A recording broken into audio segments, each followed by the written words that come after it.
Google Chrome ব্রাউজারটি চিনে না এমন ইন্টারনেট ব্যবহারকারী খুঁজেই পাওয়া যাবে না।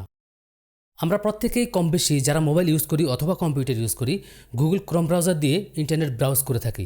কিন্তু আপনি কি কখনো গুগল ক্রোম ব্রাউজারের এই মোডটি দেখেছেন? দেখতে পাচ্ছেন এটি হচ্ছে ইনকগনিটি মোড। আপনি যখন ক্রোম ব্রাউজারটিকে এই মোডে ইউজ করবেন তখন আপনি যত কিছু ব্রাউজ করেন বা যেই সাইটে লগ ইন করেন আপনার কোনো ডাটা হিস্ট্রিতে জমা থাকবে না এবং আপনি ক্রোম ব্রাউজারের এই মোডটি ইউজ করে খুব প্রাইভেটলি ইন্টারনেট ব্রাউজ করতে পারবেন।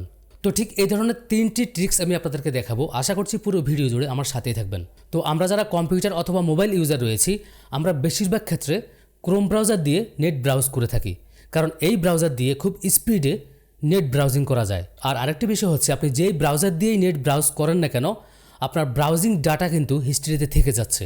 আপনি যদি কোনো সাইট ভিজিট করেন অথবা যদি কোনো সাইটে লগ ইন করেন সে সমস্ত ডাটা কিন্তু সেই ব্রাউজারের হিস্ট্রিতে থেকে যাচ্ছে। তার মানে আমরা যতই নেট ব্রাউজ করি আমরা কিন্তু সেফ না। কোনো হ্যাকার যদি আপনাকে অ্যাটাক করে সে কিন্তু আপনার সমস্ত ডাটা নিয়ে যেতে পারে। তো প্রথমে আমি দেখাচ্ছি যে কিভাবে আপনারা গুগল ক্রোম ব্রাউজারটিকে ইনকগনিটি মোডে কনভার্ট করবেন। তো এটা করার জন্য আপনি গুগল ক্রোম ব্রাউজারটিকে ওপেন করার পর কিবোর্ড থেকে কন্ট্রোল শিফট এন প্রেস করবেন। তবে কিবোর্ড থেকে কন্ট্রোল শিফট ধরে এন প্রেস করলাম। দেখতে পাচ্ছেন আমাদের ব্রাউজারটি কিন্তু এখন ইনকগনিটি মোডে রয়েছে। আপনি চাইলে এখান থেকে এখন যে কোনো সাইট ব্রাউজ করতে পারবেন। এই মোডটি হচ্ছে গুগল ক্রোমের একটি ছদ্মবেশী মোড। আমাদের অরিজিনাল গুগল ক্রোম ব্রাউজারটি কিন্তু নিচে রয়েছে। তো আপনি যদি এই মোডে ইন্টারনেট ব্রাউজ করেন তাহলে আপনি খুব প্রাইভেটলি ইন্টারনেট ব্রাউজ করতে পারবেন এবং এখানটা আপনার কোনো হিস্ট্রি জমা থাকবে না, কোনো কুকিজ এবং কোনো সাইট ডাটা জমা থাকবে না। এবং সবচেয়ে মজার বিষয় হচ্ছে কোনো থার্ড পার্টি কুকিজ আপনার এই ব্রাউজার অ্যাটাক করতে পারবে না যদি আপনি এটিকে অন করে রাখেন। তো আপনি খুব সহজে এখান থেকে ইন্টারনেট ব্রাউজ করতে পারবেন ইনকগনিটি মোড অন করে। তা আপনি যেই সাইটে ব্রাউজ করেন না কেন ব্রাউজ করা হয়ে গেলে আপনি ইনকগনিটি মোডটি এখান থেকে ক্লোজ করে দিবেন। তাহলে আপনি যা কিছু ব্রাউজ করবেন কোনো কিছুই হিস্ট্রিতে জমা থাকবে না।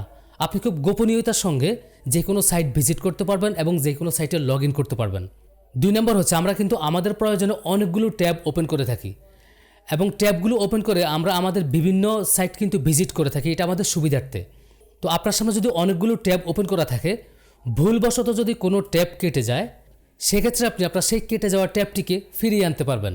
আপনি যদি ব্রাউজারের উপরের অংশে ঠিক এখানটায় মাউসের রাইট ক্লিক করেন তাহলে দেখতে পাচ্ছেন এখানটা একটি অপশন রয়েছে রিওপেন ক্লোজ ট্যাব, অথবা আপনি কিবোর্ড থেকে কন্ট্রোল শিফট টি প্রেস করলেও এটি ওপেন হয়ে যাবে। মানে যদি আপনার কোনো ট্যাব ক্লোজ হয়ে যায় ভুলবশত সেক্ষেত্রে আপনি রিওপেন করতে পারবেন। তো আমি এখান থেকে রিওপেন ক্লোজ ট্যাব ক্লিক করলাম। দেখতে পাচ্ছেন একটু আগে কিন্তু আমার ফেসবুকের সাইটটি আমি ডিলিট করে দিয়েছিলাম।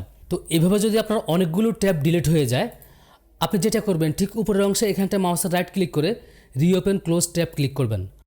তো আপনার যতগুলো ট্যাব ক্লোজ হয়ে যাবে আপনি ঠিক একইভাবে প্রত্যেকটি ট্যাব রিওপেন করতে পারবেন। দেখতে পাচ্ছেন কোনো ট্যাব ক্লোজ হয়ে গেলেও আপনি সেটিকে ফিরিয়ে আনতে পারেন।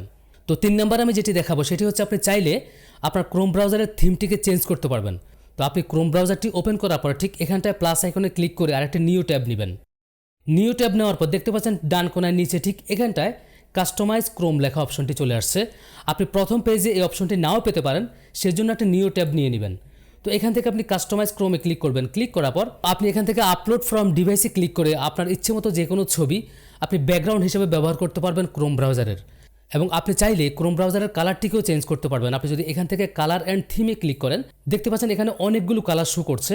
তো আপনি এখান থেকে কাস্টম কালার চুজ করতে পারবেন। আপনি যদি অন্য কোনো কালার দিতে চান ক্রোম ব্রাউজারের ব্যাকগ্রাউন্ডে তাহলে আপনি এটি সিলেক্ট করতে পারেন। দেখতে পাচ্ছেন আমি যে কালারটি চুজ করেছি আমার ক্রোম ব্রাউজারটি সেই কালারের রূপ নিয়েছে। এবং আপনি চাইলে এখান থেকে ডিফল্ট যে কালারগুলো দেওয়া রয়েছে সেগুলো আপনি ইউজ করতে পারেন আপনার ইচ্ছে মতো। তো বন্ধুরা আশা করছি আজকের এই 3টি ট্রিক্স আপনাদের অনেক ভালো লেগেছে। আর যদি ভালো লেগে থাকে তাহলে অবশ্যই আমার ভিডিওতে একটি লাইক করবেন এবং আপনার কোনো মতামত থাকলে সেটি কমেন্ট করে জানাবেন। তো বন্ধুরা দেখা হবে পরবর্তীতে নতুন কোনো চমৎকার টিউটোরিয়াল নিয়ে। সেই পর্যন্ত সবাই ভালো থাকুন। আল্লাহ হাফেজ।